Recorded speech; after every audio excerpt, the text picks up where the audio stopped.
Hey everyone, welcome back to 30 Days of Symphony. Well, I hope by now you've already had your first cup of coffee because today we are going to share together what is unquestionably the most complicated of all the great symphonies. There are simple symphonies, there are complicated symphonies, and then there's the Brahms Third Symphony, the third of the four mighty symphonic pillars left to us by Johannes Brahms, the greatest of the German composers of the later 19th century. You know, when you think of it, everything about Brahms is complicated, so gorgeously, gloriously, unendingly complicated. If we just look at Brahms the persona, Brahms the man, that is where the complications begin. On the one hand, Brahms is the great, proper, bearded, professorial North German bourgeois who was an ardent supporter of the new Prussian German Empire that had emerged after its cousin's war with the Habsburg Empire in the mid-1860s. And yet, where does he choose to spend his life? Not in Hamburg, where he was born, not in Berlin, the glittering capital of Wilhelmine Germany, but no, Vienna, the crowning capital of Austria and the Habsburg Empire. Brahms never marries. This has inspired no end of spilled ink about his maze of complications in his own personal life. It's theorized that because he grew up in a rather very poor family in a tenement in Hamburg, and he had to support the family by playing the piano in a brothel in the Hamburg red light district, this kind of scarred him for life, and that he was actually secretly homosexual. And actually, he, while being this kind of model of German professorial rectitude, he was a very well-known habitué of Vienna's most notorious brothels, and spent his entire career falling in and out of love, usually of the platonic variety, with an unending stream of sopranos and contraltos. In his music, we, again, not even this symphony, his whole output, we see conflict and conflict and conflict. On the one hand, Brahms is the classicist. It was his alter ego of Richard Wagner with his sprawling music dramas about the former glories of Norse and Germanic culture, who explodes the traditional forms of sonata and string quartet and symphony. Brahms spends his entire life unswervingly devoted to those classical forms in which not only Beethoven, but my goodness, Mozart and Haydn, even Johann Sebastian Bach would have felt at home. Brahms is the great German nationalist who, in his very simple apartment, kept a framed photograph of the German imperial chancellor Otto von Bismarck over his desk, and yet at the same time, he would never, ever, ever, as was demonstrated in his life and whom he chose as his friends, he would never have had a moment for the pan-Germanic, racialist, anti-Semitic populism as spewed out by Wagner over the course of his life. In so doing, of course, Wagner kind of laid the foundations for the Nazi movement of the 1920s and 30s. Brahms, again, this maze of contradictions, and in no other work do we see these contradictions on display but in his Symphony No. 3. As I've been saying, you can take all four of the Brahms symphonies together and see them as a gigantic four-movement mega symphony. The first movement being the tempestuous torrents of youth and early adulthood. The second symphony, his most pastoral, his most lyrical work, being the gentle self-confidence that comes with early middle age. The fourth symphony, the grand finale, being, again, Brahms as the lion in winter, and this third symphony being very symbolic of the complications of Brahms's moving into later life. In 1883, turning 50, which is what Brahms did in 1883, was indeed going on to later life, a very different time than today. Not only is Brahms turning 50, but it's in 1883 that his arch rival, to some people nemesis, though there's no evidence that they've had violently discordant feelings toward each other, but certainly his arch rival, Richard Wagner, again, who could not be more unlike Brahms in every way, personal, musical, political. Wagner dies in 1883, thus setting the field wide open for Brahms to be the supreme musical figure in late 19th century Germany. It's also in 1883 that he, again, has one of the more famous of his probably unrequited love affairs with a beautiful young contralto. Anyway, Brahms brings all of this emotional baggage to his summer vacation in Wiesbaden, a charming small city in Germany near the Rhine River. You know, we in La Crosse have our beloved Mississippi. The Austrians have their Danube. In Germany, of course, it's the Rhine River that is the great life-giving river of the entire nation. The Rhine has, again, like Brahms's life, spurred endless kind of mythologizing and conjecture. But it's here that on the Rhine, Brahms writes this Third Symphony.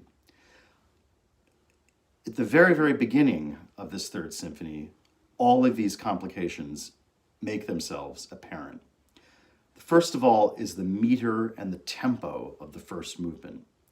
Brahms, again, always being complicated. On the one hand, this, again, the ultimate contradiction of Brahms being that on the one hand, his music is like he has set out before us a great banquet in a German restaurant, all this gorgeous melodies, richly harmonized in a grand and perfect structure, and yet there is no composer who more spent his entire musical life constantly emotionally negotiating with his audience. He's like, when a card player plays, the phrase, plays his cards close to his vest. That's what Brahms is doing. He's always, again, signaling as to how much he chooses to reveal or not reveal about his true inner soul.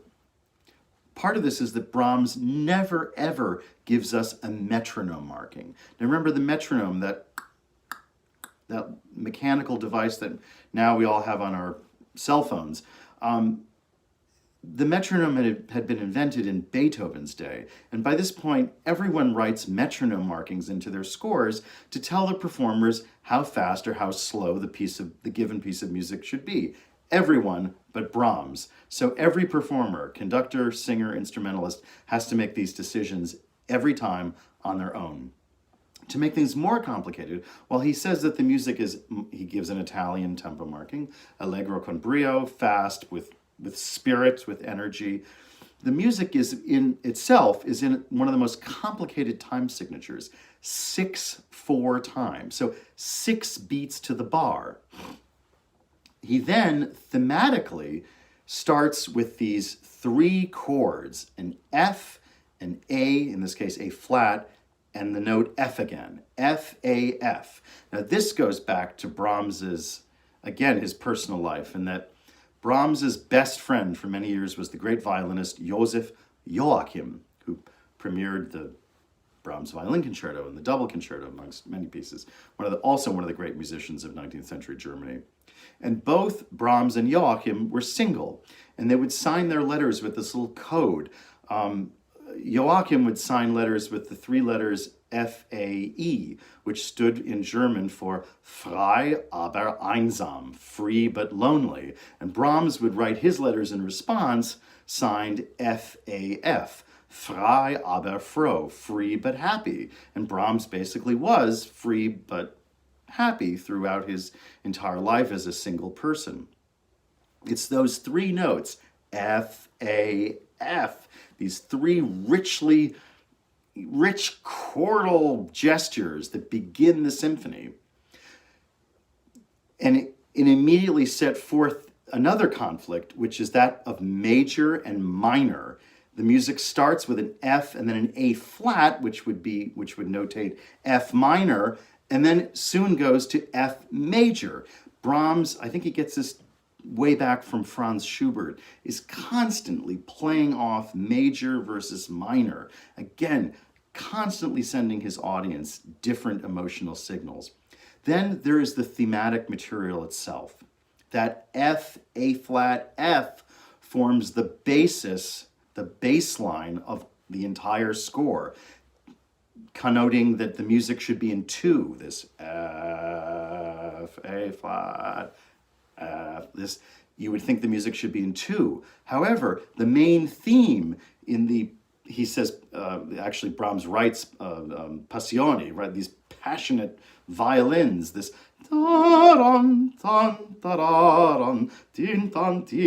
that music would seem to be in three, almost like a slow waltz. But then the viola and cello parts are these syncopated sets of quarter notes and eighth notes in 6/4 time, like da da da da da da da da da da da, which would indicate that the music should be conducted in 6. So is the music in 2? Is it in 3? Is it in 6? Ask every person who has conducted this piece, and they will give you a different answer. What is more, that melodic, passionate, as Brahms indicates, that passionate melody in the violins, which is in a sense in 3, the dee-dum-bum-ba-dee-dum, is actually, and again, as I've said before, Brahms is constantly signaling to us. He's speaking to us in a kind of musical sign language. It is obviously a quote, a developed quote from the main theme of the, guess what, the Third Symphony of his tortured mentor, the late Robert Schumann. You remember the story of a 20-year-old, brilliant, blonde, beautiful young Brahms comes calling on the house of Robert and Clara Schumann, and Robert and Clara, in their different ways, basically fall in love with him. Robert eventually goes insane, and when he's in the insane asylum, he does not allow his wife Clara to visit her. The one person he allows to visit him, guess who, is the young Brahms. You can only imagine the emotional burden this carried on the shoulders of this brilliant, innocent young composer. So we are already freighted with, again, by Brahms's own volition, we are freighted with Brahms's own personal baggage in this conflicted tribute to his late mentor, Robert Schumann. Again, and what is the nickname, my friends? What is Schumann's own nickname to his Symphony No. 3? Why, it's the Rhenish Symphony, the symphony in 5 movements that is a tribute to the Rhine River and the whole beautiful world of the Rhine Valley. So again, this maze of signals.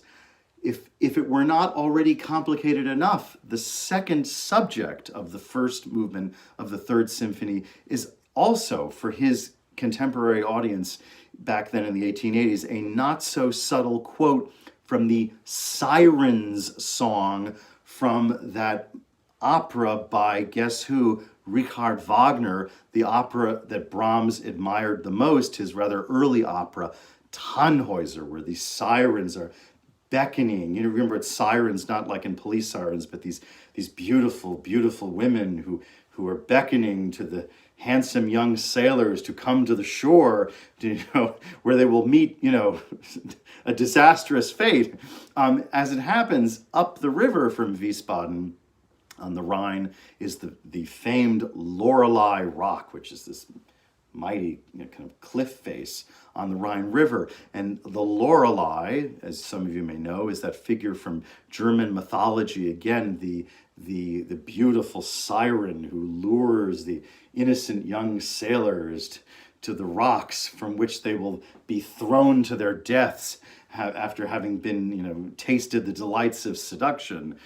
This, of course, is his complication. Not only he's signaling his complicated relationship with Wagner, who has just died, but also his complicated relationship with Franz Liszt, the third of this kind of holy triptych of great Central European composers of the 19th century. And guess who Franz Liszt was, along with being that genius Hungarian pianist, conductor, and composer? He was Richard Wagner's father-in-law. So, and he's still alive in 1883. He actually outlives Wagner. So he's still alive when Brahms is making this not so subtle quote to Wagner, the siren song from Wagner's Tannhäuser, but also a song by Liszt himself called The Lorelei. And so here he brings in his conflicted, mostly platonic, unrequited relationship he's having or supposedly pursuing with this lovely young contralto, Henrietta. So, and everyone knows this. So he's bringing all of this again, but he's negotiating. He's always playing the card close or not so close to the vest. Okay, and this is just the first movement. The second movement, Brahms also reverts to another of his signals. This beautiful, beautiful, serene opening idea of the second movement, the slow movement, is something he would do throughout his musical career. It's music written in the style of a chorale, like a Bach chorale, a Lutheran chorale. And again, his dear, dear friend, again, one of his great complicated friendships, his dear friend Clara Schumann writes to him upon hearing this slow movement of the Third Symphony for the first time and says, "Oh, I can just imagine it's a chapel, a shrine on a mountain pass before which pilgrims are kneeling." This, not something Brahms contradicted. However, this FAF motif, remember the Frei aber froh motif from the very beginning of the first movement, that soon makes its appearance kind of woven into the thematic material, along with this very strange, almost ominous series of chromatic chords, like someone holding a lantern in the fog, going, we know not where. The third movement, again, the traditional scherzo of by this point, a Romantic era symphony, is no scherzo at all. Again, as you know by now, Brahms always, relents. He always just chooses to take another path. He just says, no thanks, I'm not going to write a scherzo like Beethoven.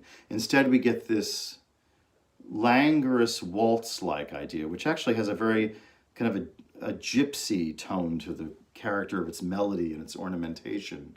That would have been, of course, part and parcel for Brahms because, again, living in Vienna, the second city, the capital of the Habsburg Empire, of course, the second city of the Habsburg Empire was the capital of Hungary. It was eventually called the Austro-Hungarian Empire. So Budapest is the second city of the Habsburg Empire, kind of like Chicago to our New York. And Brahms adored Hungarian music, and he adored, the gypsy tradition.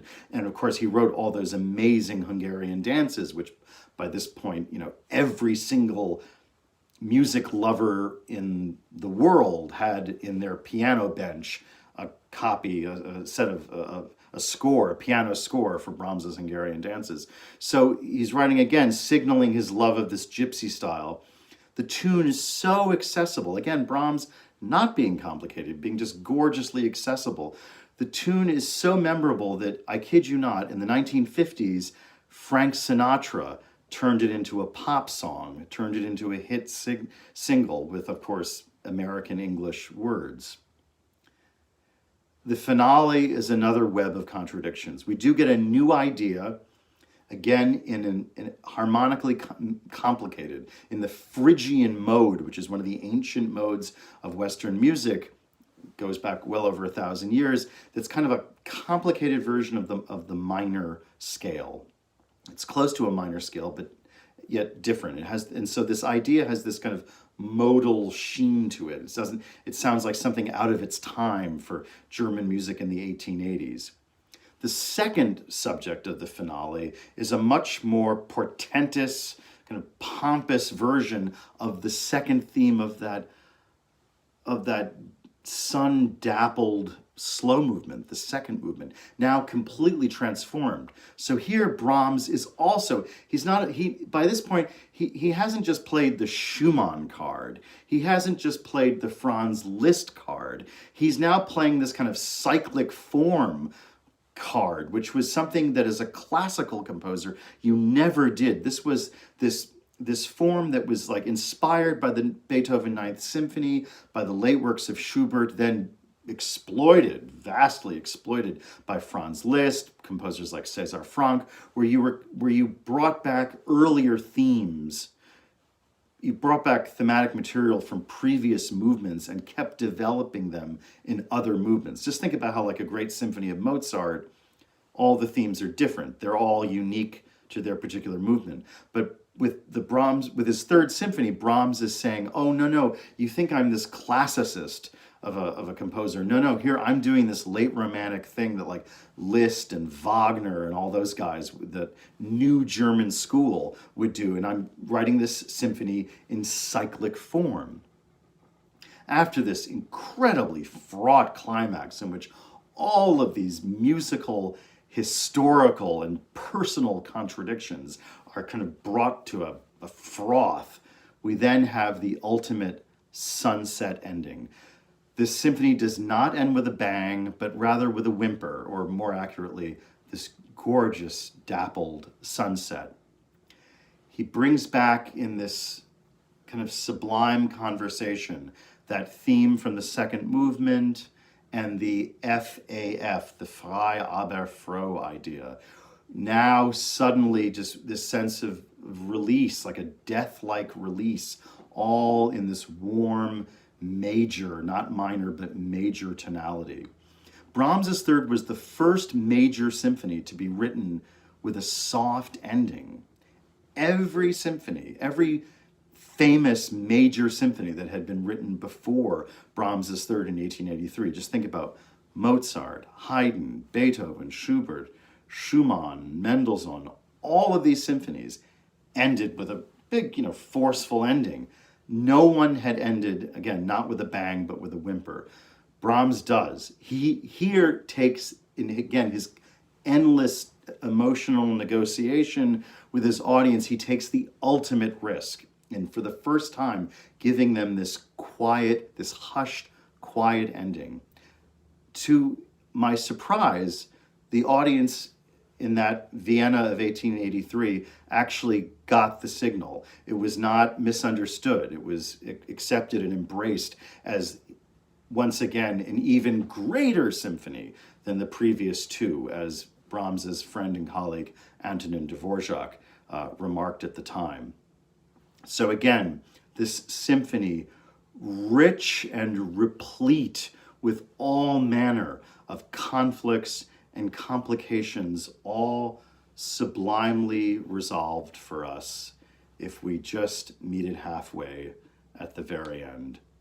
Here with one of the great elder statesmen, European conductors of our time, who actually just last year retired from the podium at the age of 90, the great Flying Dutchman, Bernard Haitink, conducting in a relatively recent performance in London with the Chamber Orchestra of Europe, Brahms's gorgeously complicated Symphony No. 3.